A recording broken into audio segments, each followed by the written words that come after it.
Hi everybody and welcome to story time. I'm going to start reading some stories during lockdown because I really miss reading stories and talking to you in assembly. So I'm going to start with one of my favourite authors. Now I've got a few favourite authors.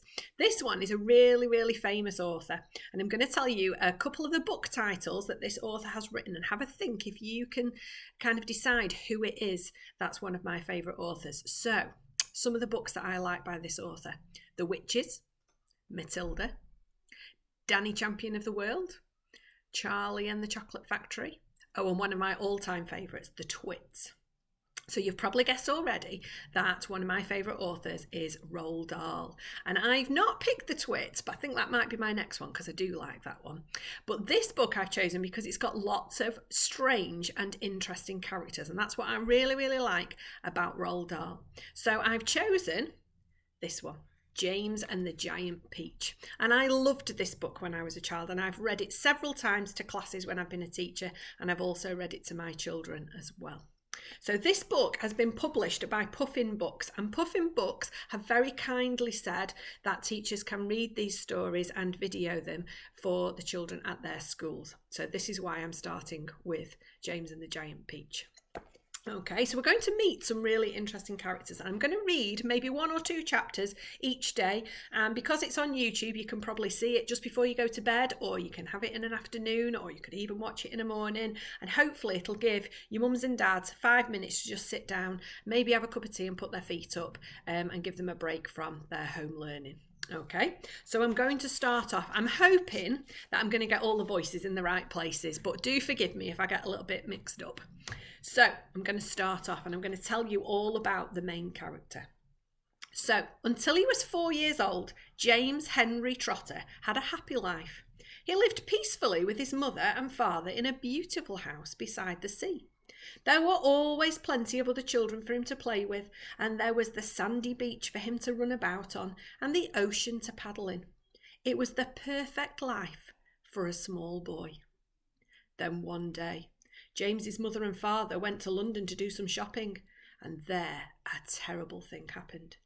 Both of them suddenly got eaten up, in full daylight mind you, on a very crowded street, by an angry, enormous herd of rhinoceroses, which had escaped from London Zoo. Now this, as you can well imagine, was a rather nasty experience for such gentle parents. But in the long run, it was far nastier for James. Their troubles were all over in a jiffy. They were gone in 35 seconds flat. But poor James, on the other hand, was still very much alive, and all at once he found himself alone and frightened in a vast, unfriendly world. The lovely house by the seaside had to be sold immediately, and the little boy, carrying nothing but a small suitcase containing a pair of pyjamas and a toothbrush, was sent away to live with his two aunts. Their names were Aunt Sponge and Aunt Spiker, and I'm sorry to say that they were both really horrible people. They were selfish and lazy and cruel, and right from the beginning they started being mean to poor James for almost no reason at all. They never called him by his real name, but always referred to him as "you disgusting little beast," or "you filthy nuisance," or "you miserable creature." And they certainly never gave him any toys to play with or any picture books to look at. His room was so bare it was like a prison cell. They lived, Aunt Sponge and Aunt Spiker, and now James as well, in a strange ramshackle house on the top of a high hill in the south of England. The hill was so high that from almost anywhere in the garden James could see down and see for miles and miles across a marvellous landscape of woods and fields.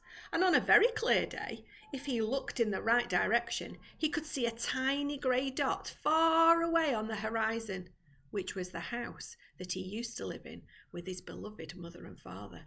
And just beyond that, he could see the ocean itself, a long, thin streak of blackish blue, like a thick line of ink beneath the rim of the sky. But James was never allowed to go down off the top of that hill. Neither Aunt Sponge nor Aunt Spiker could ever be bothered to take him out themselves, not even for a small walk or a picnic, and he certainly wasn't permitted to go alone.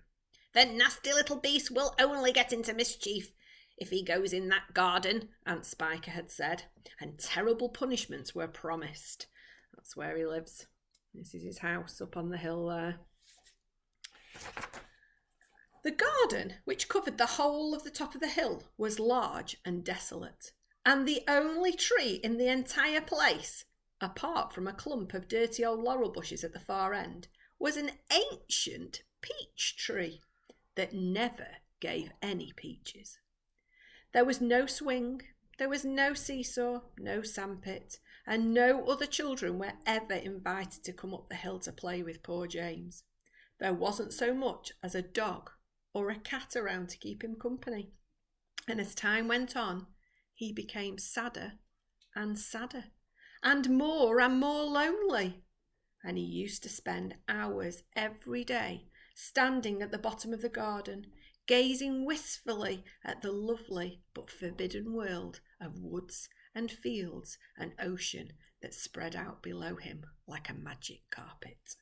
There he is, look. This is James looking out wistfully from the fence. It's a very sad first chapter, that one, isn't it? Well, you'll have to wait until I've recorded chapter 2.